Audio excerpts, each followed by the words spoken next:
Welcome back to No More Cavities. Today we will be discussing root resorption, the last topic of our chapter number 13. So root resorption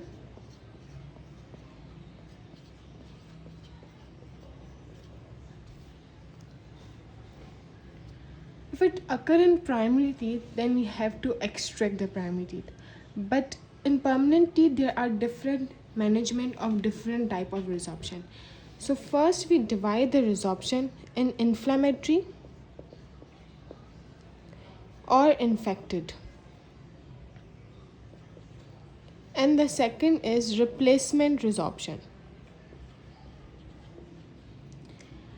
So the inflammatory or infected type of resorption occur due to trauma. In any type of trauma, for example, there is our root, and any type of trauma occur, there is colonization of giant multinucleated cells. These result in resorption, and if they are further stimulated, further damage occur. So the infected or inflammatory type of resorption is further divided into external resorption, internal resorption, cervical resorption. We will be discussing subsequently each of them.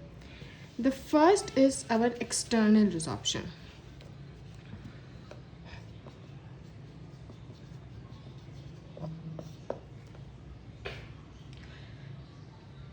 Mostly the external resorption occur in non-vital tooth. Either in non-vital tooth or either in a tooth who have already infected canal. So there are two reasons why the external resorption occur. The first is that it is initiated if there is any trauma to pedial. For example, this is pedial, and any trauma to pedial results in resorption, and it move like this towards outside. And the second is if there is if there is any trauma to the pedial and the canal which is propagated by the content in the canal seeping to the external root surface. How? By the help of dentinal tubules. The first is pedial to trauma resulting in infected canal and the infected content seeping outside by the help of dentinal tubule. This is the first pathway. And the second pathway is that there is already a infected canal, either trauma to the pedial or either infected canal. If we remove the lesion, the disease will be arrested. If this infected content is removed, the disease will automatically arrest. How we will diagnose the external resorption? The diagnosis of external resorption is by there will be change in external contour of the root. If this is external contour, there will be change in external contour, and there will be a radiolucency in the canal, but this radiolucency will be asymmetrical. This thing is to remember because in external resorption, the radiolucency is asymmetrical, but in internal resorption, the radiolucency is symmetrical. Now, the treatment of external resorption. How we will treat the external resorption?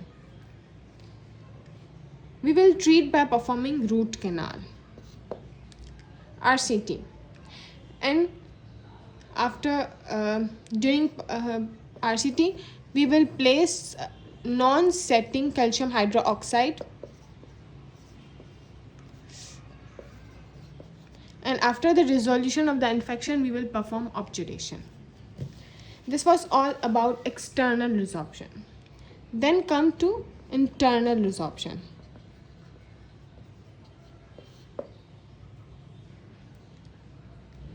Internal resorption mostly occur in the teeth who is already going pulpal necrosis. Internal resorption occur in a teeth who is already undergoing pulpal necrosis, and external was occurring which was already infected or non-white. So there will be pink discoloration. Pink discoloration of the whole tooth. The whole tooth will be pink discoloration in coronal third of the canal. There will be pink discoloration in only the coronal third of the canal. This will be pink. And there will be symmetrical radiolucency. In external resorption, the radiolucency was asymmetrical, but in internal resorption, the radiolucency will be symmetrical. And this radiolucency, which is symmetrical, it will be present in the center of the canal. There will be pink discoloration, symmetrical radiolucency, and the radiolucency will be in the center of the canal. Now the treatment of internal resorption. How we will treat the internal resorption? Internal resorption is considered as a type of irreversible pulpitis. So we will perform root canal treatment. We will irrigate by sodium hypochlorite. So non-setting calcium hydroxide will be the dressing. We will obturate with GP. But the obturation technique will be thermoplastic. After thermoplastic technique, we will use fiber post, and then we will restore with composite. Fiber post and composite and the thermoplastic technique of obturation. Now comes to cervical resorption.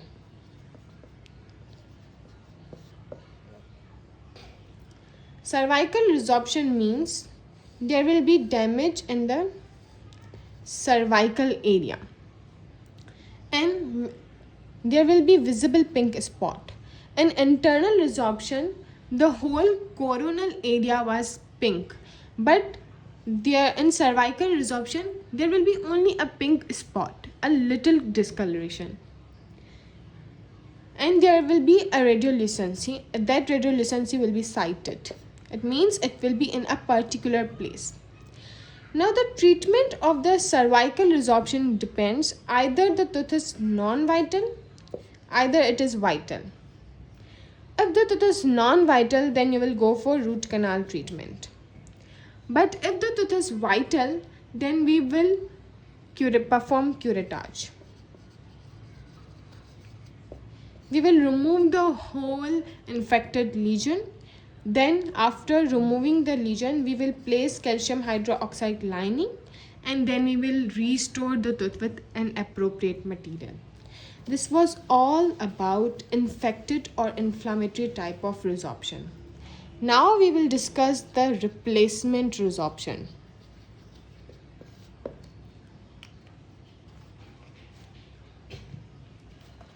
First, why replacement resorption occur? It occurs mostly in the avulsion or luxation injuries. What happens in avulsion or luxation? There is obviously damage to pedial. Now, if there is damage to pedial and we store the tooth dry, or the whole pedial is damaged before replantation, what happens? For example, this is a tooth and this is avulsed, particularly out of the tooth, and the pedial is damaged or completely dry, means completely absent. Now no pedial is present. It means there are no fibroblasts. No pedial means there are no fibroblasts. So there will be no activity of fibroblast. It means in normal tooth, if there is pedial, then there is bone. This is pedial, this is bone. If there is no pedial, it means there are no fibroblasts. It means there are only bone cells that will be growing. So if there is no PDL and no fibroblast, the activity of the bone cell will increase. And what will happen? That the root which is deprived of the PDL, it will involve in bone remodeling. And we all know that remodeling not only means bone deposition, but it also means bone resorption.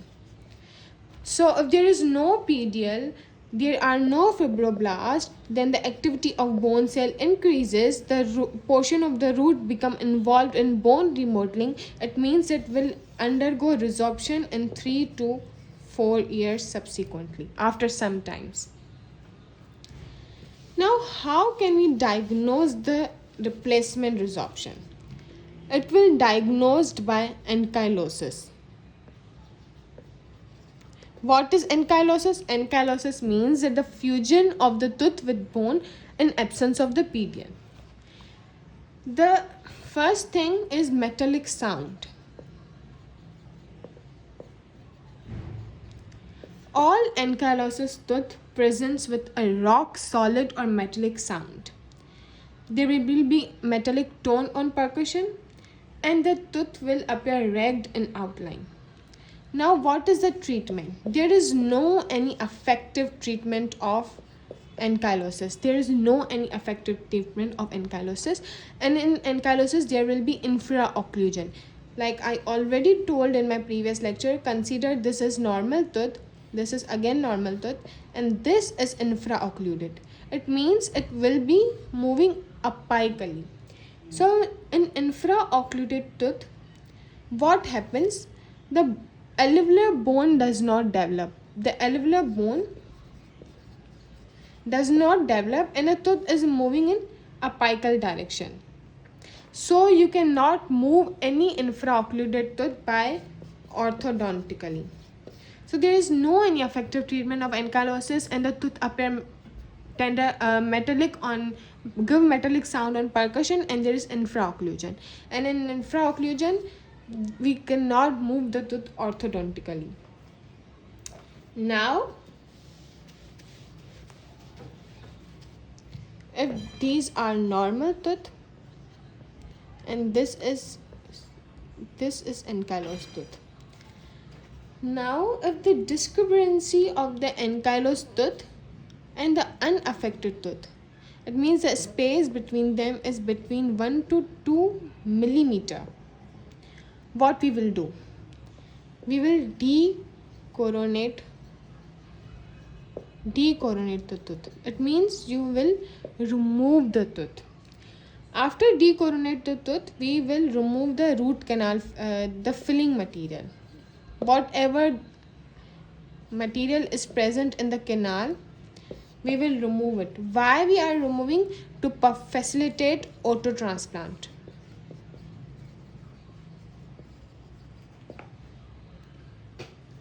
Or implant in the future. So if the discrepancy means the space, this space, if it is between 1 to 2 millimeter, we will decoronate the tooth. We will remove all the filling material so that we can facilitate autotransplantation or implant. After performing this, the root, we have removed the crown. Now only the root have remained. Either this root will resorb, either this will remain with the bone. Either this remaining root will resorb or either this will be replaced by bone. If this is replaced by bone, then the whole bone will be maintained for autotransplantation or implant. But if this bone here, the bone if fails to develop, then we will have to perform bone augmentation for autotransplantation or implantation, because the bone quality will be inadequate for implant. So we have to perform bone augmentation. If we are performing endodontics 1 to 2 weeks after replantation, what we will do? we will never place calcium hydroxide as a dressing material because it is alkaline and it will increase the risk of ankylosis.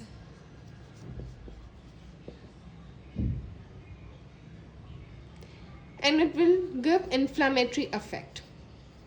So we have decoronated the tooth in ankylosis. The root is remaining. Either this root will resorb or either it will merge with the bone.